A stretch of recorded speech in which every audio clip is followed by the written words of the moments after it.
Kita masuk kepada hadis Nabi SAW tentang bagaimana kondisi seseorang pada saat dibangkitkan pada hari kiamat.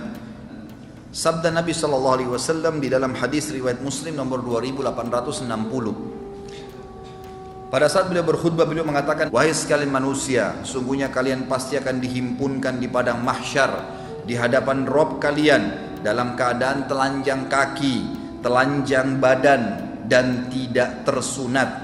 Ketahuilah bahwa sesungguhnya orang pertama yang akan diberikan pakaian adalah Ibrahim alaihissalam. Dan ketahuilah bahwa sesungguhnya nanti akan didatangkan beberapa orang dari umatku pada hari kiamat.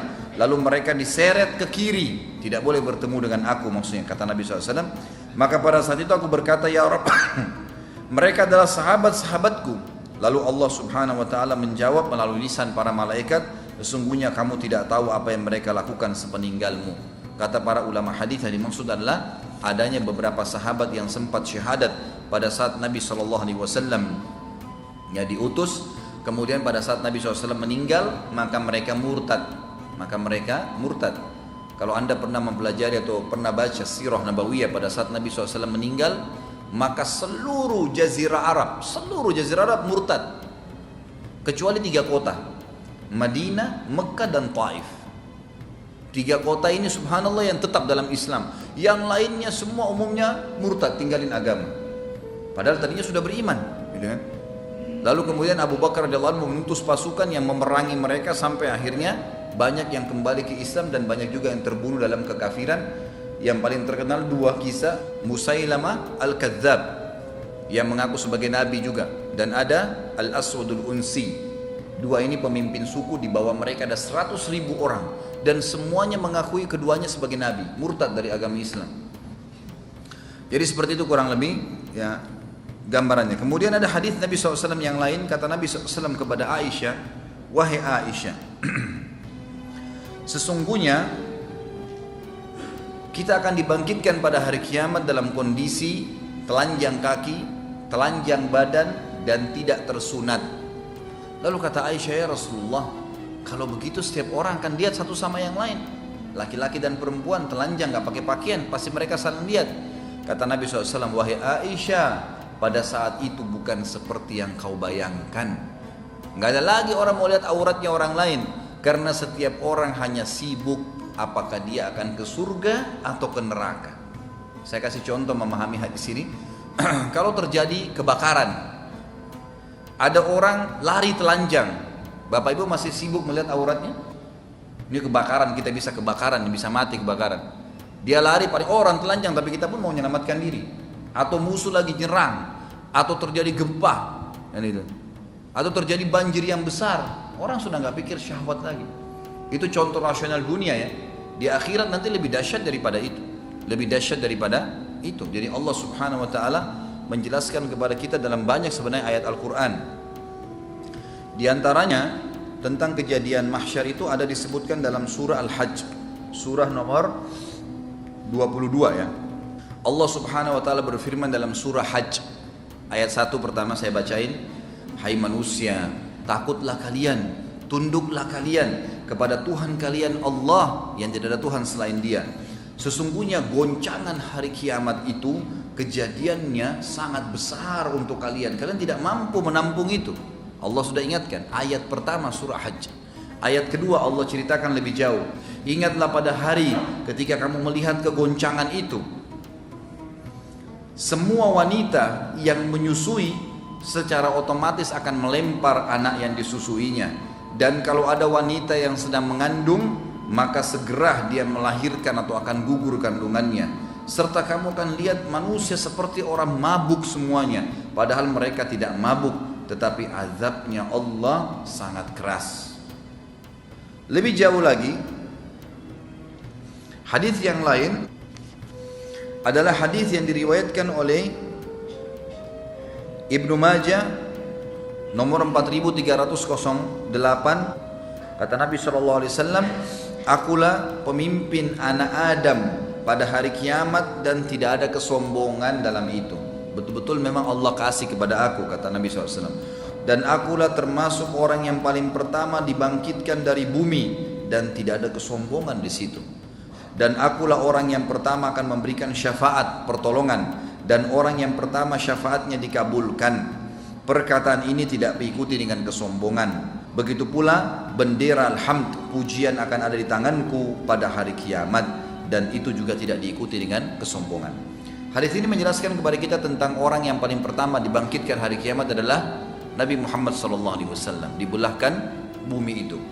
Lalu kata Nabi SAW dalam hadis yang lain, hadis sahih riwayat ahli sunan, nanti di mahsyar setiap orang akan dibangkitkan dalam keadaan mereka tenggelam dengan keringatnya sesuai dengan kadar dosanya.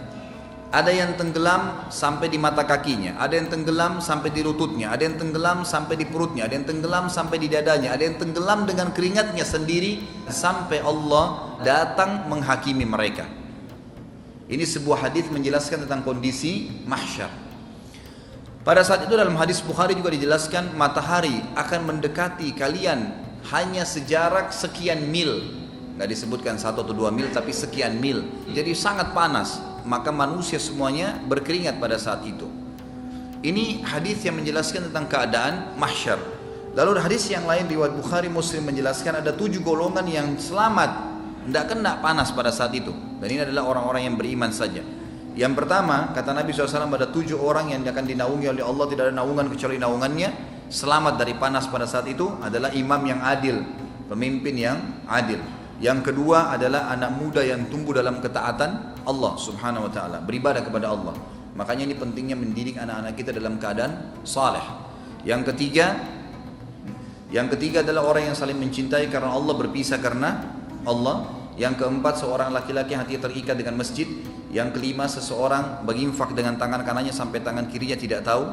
Dan yang keenam seseorang yang dipanggil untuk berzina lalu dia meninggalkan perzinahan tersebut oleh pasangan yang kaya dan juga memiliki jabatan kecantikan atau kegagahan tapi dia menolaknya. Dan yang ketujuh, orang yang mengingat Allah sendirian kemudian dia menangis karena Allah subhanahu wa ta'ala. Inilah golongan yang tidak akan kena panasnya mahsyar pada saat itu. Pada saat itu kata Nabi SAW, semua manusia akan kesusahan. Kata Nabi SAW, pada saat manusia sudah jenuh di mahsyar, mereka kepanasan semua, maka mereka mendatangi Adam alaihissalam. Lalu mereka berkata, wahai Adam, engkau ayah kami, engkau manusia pertama, maka mintalah kepada Allah agar datang menghakimi kami ke surga atau ke neraka. Lalu kata Adam, saya tidak berani. Hari ini Tuhanku murka, belum pernah murka sebelumnya seperti ini. Dan aku sendiri pernah berbuat salah, memakan buah khuldi, walaupun aku sudah bertaubat kepada Allah. Nafsi, diriku sendiri. Coba pergi ke Idris, Nabi setelahnya. Wahai Idris, kaulah yang telah diberikan maqam, tempat yang tinggi oleh Allah. Kamu Nabi yang kedua dan seterusnya. Banyak kelebihan. Lalu kemudian Idris berkata, saya tidak berani, Tuhan saya murka hari ini, belum pernah murka sebelumnya seperti ini, maka selamatkan diriku sendiri. Pergilah, coba pergi ke Nabi Nuh terus mengatakan hal yang sama. Kemudian pergi ke Nabi Hud, Saleh, Syuaib, semua Nabi semuanya nolak. Kata Nabi SAW, tentu ada dialog panjang di sini, tapi yang jelas mereka semua nolak. Terakhir Isa AS, Isa berkata, saya tidak berani, pergilah coba kepada Muhammad. Kata Nabi SAW, apakah kalian tahu nanti bagaimana orang hari kiamat tahu kedudukanku? Para sahabat mengatakan, Allah dan Rasulnya lebih tahu. Kata Nabi SAW, mereka akan mendatangiku setelah Isa. Lalu mereka mengatakan, wahai Muhammad, orang-orang semua pada dengar, engkaulah Nabi terakhir, engkaulah Nabi penutup, engkaulah yang telah diangkat oleh Allah sebagai pemimpin anak Adam. Mintalah kepada Allah agar datang menghakimi kami ke surga atau ke neraka. Lalu aku berkata, ana lahu, saya pemiliknya. Lalu Nabi kita Muhammad SAW mengatakan, saya datang ke bawah arsy-Nya Allah, kemudian saya sujud, kemudian saya dibukakan oleh Allah puji-pujian untuk Allah yang tidak pernah dibukakan untuk orang sebelum aku dan juga sesudahku. Lalu terdengar suara dari langit, kata Nabi SAW, Allahu alam berapa lama saya sujud, lalu terdengar suara dari langit, dari arsy-Nya Allah. Allah berfirman kepada Nabi SAW mengatakan, wah Muhammad, angkat kepalamu, berikan syafaat, maka kau akan diberikan syafaat. Maka pada saat itu Allah subhanahu wa ta'ala pun memberikan izin Nabi SAW, maka beliau memberikan 2 syafaat pertolongan. Pertolongan pertama adalah semua manusia dihisab pada saat itu ke surga atau ke neraka, dan yang kedua adalah beliau memberikan syafaat pertolongan untuk umatnya sallallahu alaihi wasallam agar bisa diselamatkan dari api neraka.